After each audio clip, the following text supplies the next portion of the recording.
نحمده ونصلي على رسوله الكريم أما بعد فأعوذ بالله من الشيطان الرجيم بسم الله الرحمن الرحيم يا أيها الذين آمنوا اجتنبوا كثيرا من الظن إن بعض الظن إثم ولا تجسسوا ولا يغتب بعضكم بعضا أيحب أحدكم أن يأكل لحم أخيه ميتا فكرهتموه واتقوا الله إن الله تواب رحيم صدق الله العظيم يا أيها الذين آمنوا إيمان والو اجتنبوا كثيرا من الظن بہت سے گمانوں سے بچا کرو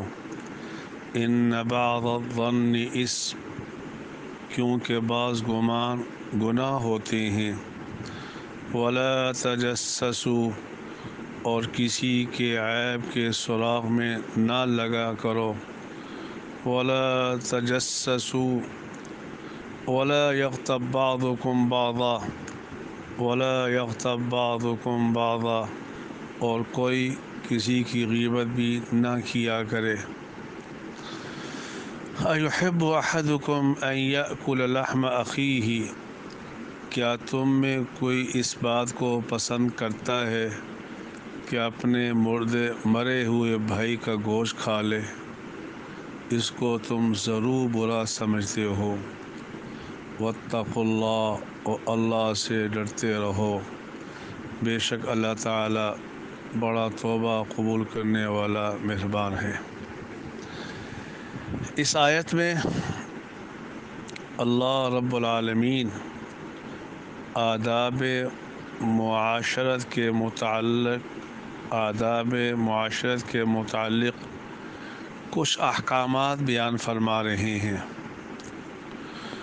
اور ان آیات میں اللہ رب العالمین ہمیں تین چیزوں سے منع فرما رہے ہیں کہ تین کام کرنا حرام ہے، تین کام کرنا حرام ہے۔ اللہ مجھے بھی آپ کو بھی ان حرام کاموں سے بچنے کی توفیق عطا فرمائے۔ سب سے پہلا گناہ کا کام بدگمانی کرنا۔ دوسرا گناہ کا کام ولا تجسسوا ایک دوسرے کے عیب کے تلاش میں درپے رہنا، ایک دوسرے کے عیب کے تلاش کرنے کے درپے رہنا۔ تیسرا گناہ ولا یغتب بعضکم بعضا کہ تم کسی کی غیبت بھی نہ کیا کرو۔ غیبت کی تعریف یہ ہے کسی غیر حاضر آدمی کے متعلق کوئی ایسی بات کہہ دینا کہ اگر وہ سنتا تو اس کو اچھی نہ لگتی، اگرچہ وہ چیز اس کے اندر موجود ہی کیوں نہ ہو، اسے غیبت کہتے ہیں۔ اور اگر وہ عیب اس کے اندر موجود نہیں ہے پھر تو بہتان بن جائے گا، تو اللہ رب العالمین نے اس آیت میں تین کاموں سے ہمیں منع فرمایا۔ معاشرے میں یہ تین کام علماء کے اندر بھی، عوام کے اندر بھی، خواص کے اندر بھی پائے جاتے ہیں۔ اللہ بچنے کی توفیق عطا فرمائے۔ تو سب سے پہلی چیز جو اللہ نے فرمایا اجتنبوا کثیرا من الظن کہ بدگمانی سے بچا کرو۔ چنانچہ اس سلسلے میں احکام القرآن میں امام ابو بکر جساس رحمہ اللہ تعالی نے گمان کی 4 قسمیں بیان فرمائی ہیں۔ پہلی قسم جو کہ حرام ہے، دوسری قسم جو کہ واجب ہے، تیسری قسم جو مستحب ہے، اور چوتھی قسم جو مباح اور جائز ہے۔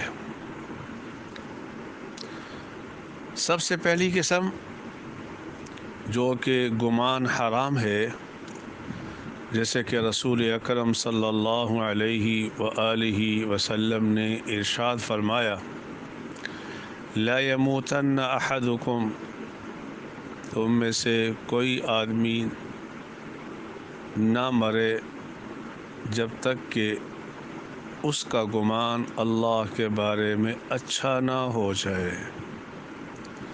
یعنی یہ گمان کرنا حرام ہے، یہ گمان کرنا حرام ہے کہ اللہ مجھے نہیں معاف کرے گا، اللہ مجھے نہیں معاف کرے گا، اللہ مجھے جہنم میں ڈالے گا۔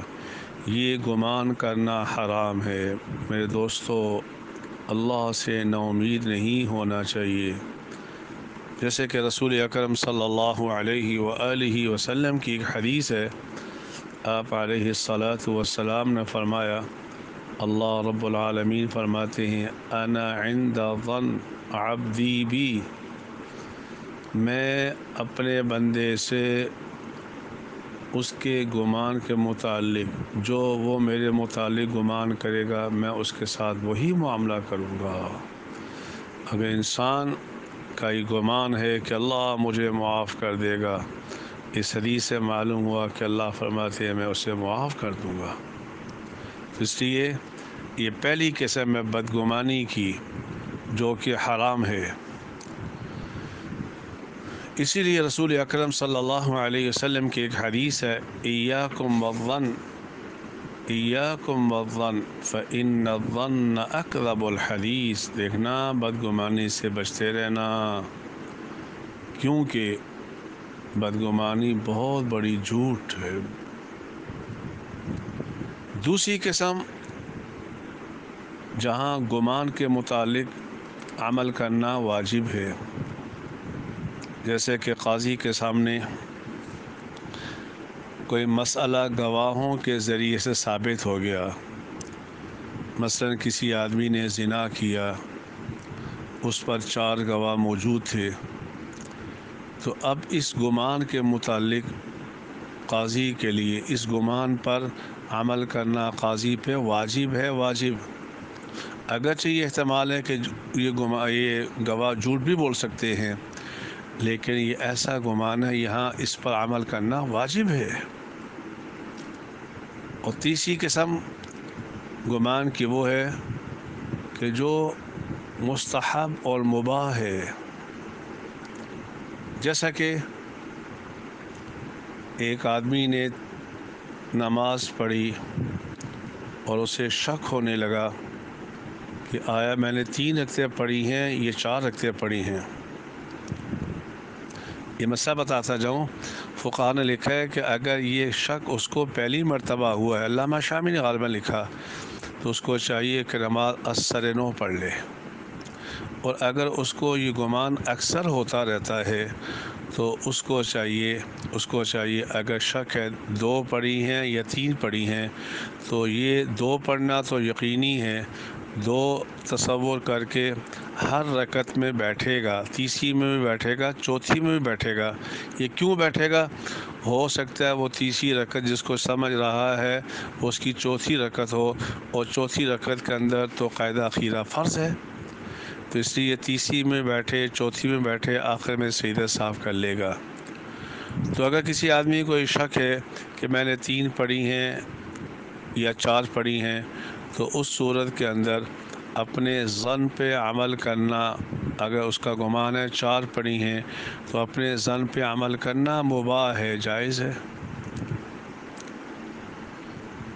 اور چوتھی قسم جہاں گمان کرنا مستحب ہے، جیسے کہ ہر مسلمان کے بارے میں یہ گمان کرنا کہ یہ اچھا انسان ہے۔ بدگمانی کے لیے دلیل چاہیے، حسن ظن کے لیے کوئی دلیل کی بھی ضرورت نہیں ہے۔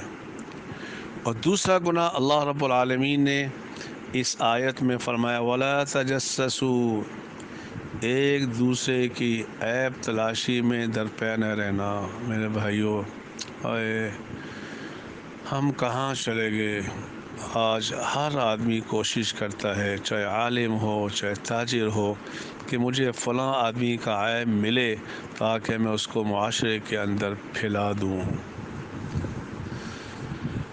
جبکہ رسول اکرم صلی اللہ علیہ وآلہ وسلم نے ارشاد فرمایا، جو شخص کسی مسلمان کے عیوب کو تلاش کرتا رہتا ہے، اس کے درپے رہتا ہے، اللہ اس کے عیوب کو تلاش کرے گا، اور جب اللہ کسی کے عیوب کو تلاش کرنا شروع کر دے، چاہے وہ گھر کے اندر بھی رہے گا، اللہ اس کو رسوا کر دے گا۔ اس لیے میرے بھائیوں، دیکھنا، جاسوسی نہ کرنا، جاسوسی نہ کرنا۔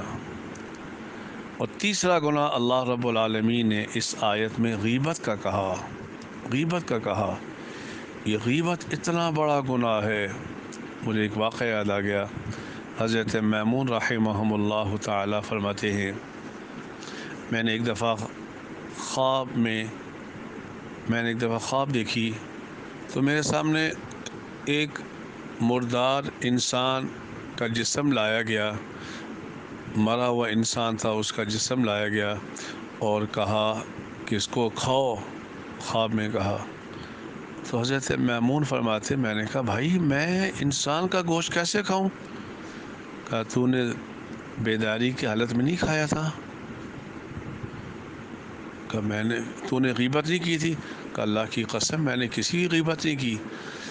کہا اچھا تو نے کی تو نہیں تھی لیکن تو نے غیبت تو سنی تھی؟ کہا ہاں غیبت تو سنی تھی۔ تو کہا جیسے غیبت کرنا گناہ ہے، اسی طرح غیبت سننا گناہ ہے۔